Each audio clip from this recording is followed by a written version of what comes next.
My aunt refused me 5 days to bury my father and threatened to cut my inheritance, so that same night, I legally pulled the plug on her $4.6M empire and took it all back. A long time ago, your father severed relations with this family. This weekend, we have the Titan migration, which is worth $4.6 million. If you go out to mourn a dead man, don't bother returning, and think of your grandfather's bequest as irrevocably lost.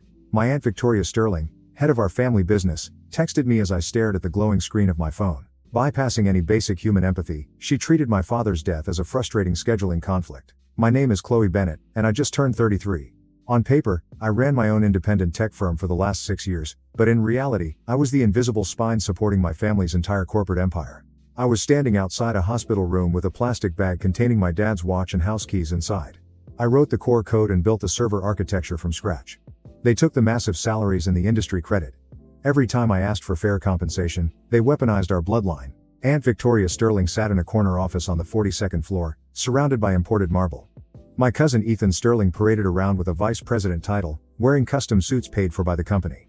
They referred to my unpaid work as a family obligation, but my dad was the anti-hero. He was the black sheep of the family, the owner of a small clock repair shop in rural Wisconsin, where he spent his days bent over a wooden workbench, surrounded by the aroma of oil and black coffee. From him, I learned patience and the importance of building something worth having. Victoria Sterling lived like a queen, secretly over-leveraging every single company asset to support her lifestyle.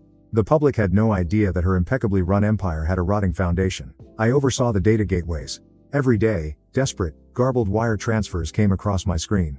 I entered her glass-walled office later that afternoon, clutching a glossy funeral home brochure, and found that she had personally guaranteed a massive loan to hide her tracks. The $4.6 million Titan migration was not just an ordinary upgrade, it was her lifeline. If the migration failed, the bank would go into default and take her mansions, cars, and prized CEO title. I begged for precisely 5 days off 5 days to attend my father's funeral as Ethan Sterling scowled at the mahogany doorframe. Victoria Sterling glanced up from her computer and slammed that cruel ultimatum in my face. Her cruelty hurt, but her frantic jaw twitching revealed more than just arrogance. As I sat at the far end of the long mahogany table every Thanksgiving, I could feel the crushing, raw panic of an executive cornered financially, terrified that her underpaid niece was going to unintentionally turn off her entire false life. Victoria Sterling, who never looked my way, would hold out her empty wine glass, waiting for me to refill it.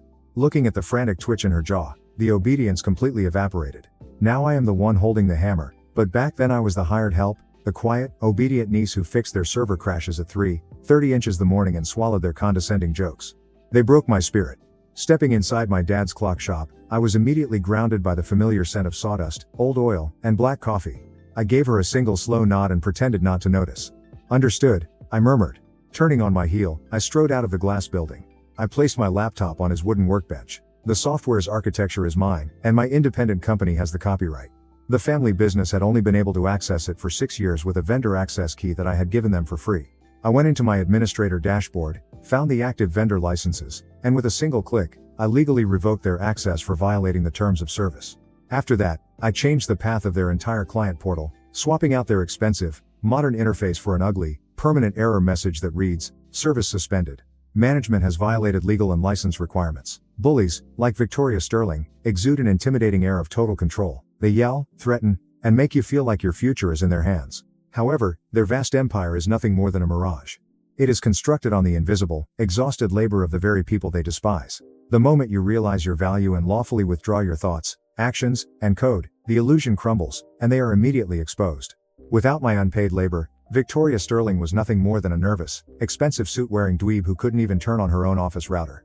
Within that 4.2-story glass tower, 15 meters away, all of the monitors went dark at the same time. The Titan migration, which cost $4.6 million, stalled. My phone went into overdrive, wailing uncontrollably against the wooden desk. In just 2 minutes, Ethan Sterling sent 18 text messages, which flooded my screen with blocks of frantically capitalized letters. The servers went down, the Titan client was locked out, and the entire system was inaccessible. I quickly swiped the notifications away, but then I saw Victoria Sterling's name flash across the screen. I answered the call on the third ring, put it on speaker, and placed it next to my dad's chilly soldering iron. I allowed her to scream until she gasped for air, and for 3 excruciating seconds, the stillness lingered in the dusty air as she demanded that I fix the glitch right away, threatened to sue me for corporate sabotage, and said that she would drown my independent company in legal fees until I went bankrupt. "I just texted you a payment link. My consulting rate is $1,250 an hour," I said with a deadpan tone.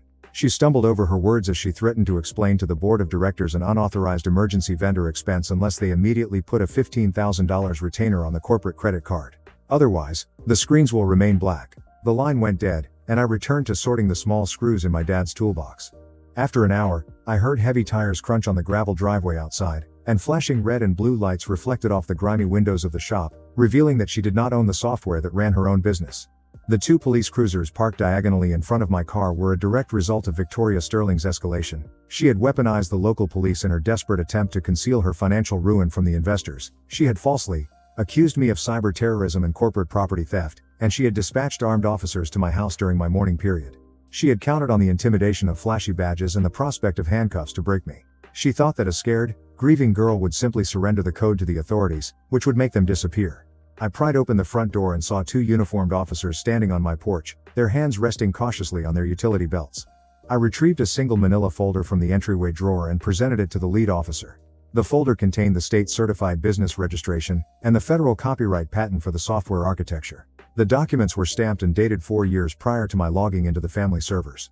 They demanded immediate access to my hardware, citing a felony report of corporate theft.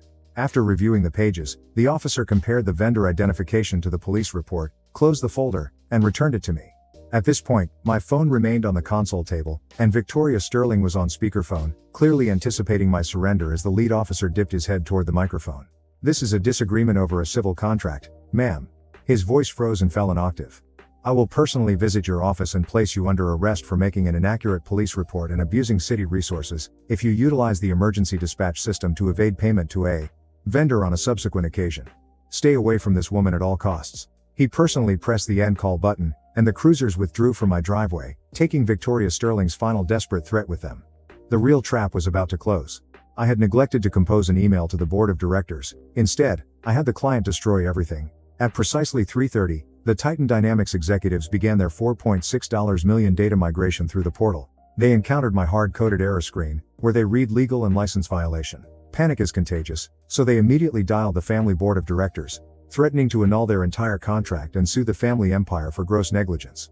As the crisis meeting took place in the boardroom, Victoria Sterling sat atop the long mahogany table, perspiring profusely and her hands trembling with each click of her mouse.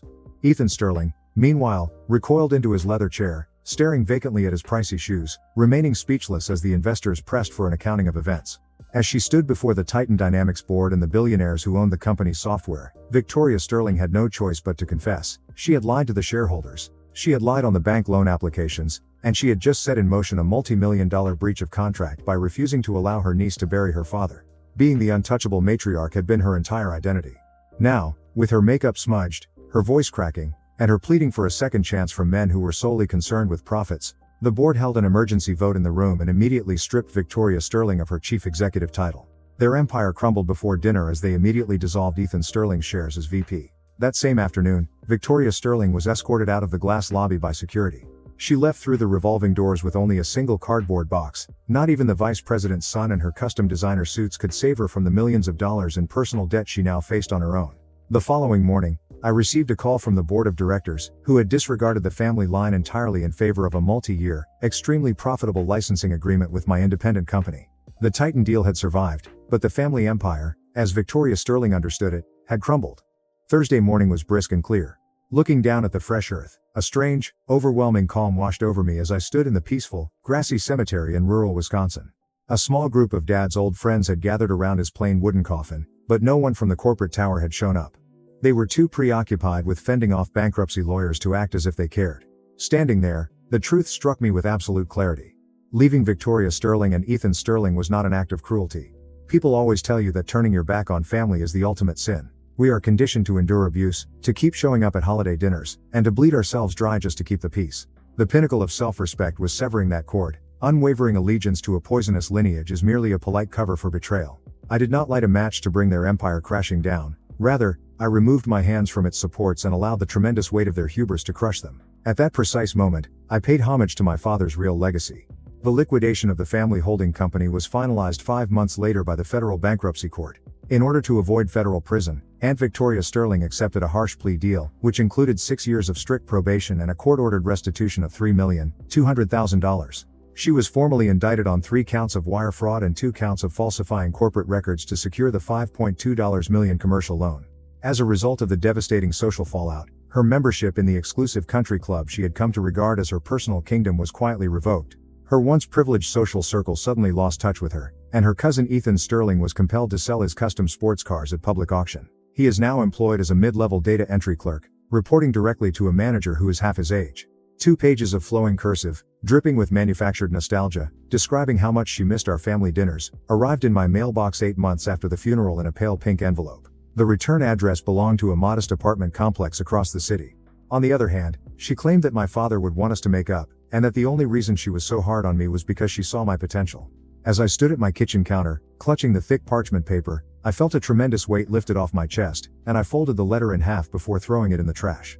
After winning the Direct Titan contract, my independent firm grew quickly, hiring 15 new engineers, relocating to a beautiful office space, and establishing a culture based on mutual respect. The biggest win, though, is that I finally get to spend my weekends how I want. No angry reply, no closure text, just absolute, deafening silence. We ate off mismatched plates. We laughed until our ribs ached. Not a single person asked me to sacrifice my peace for their profit.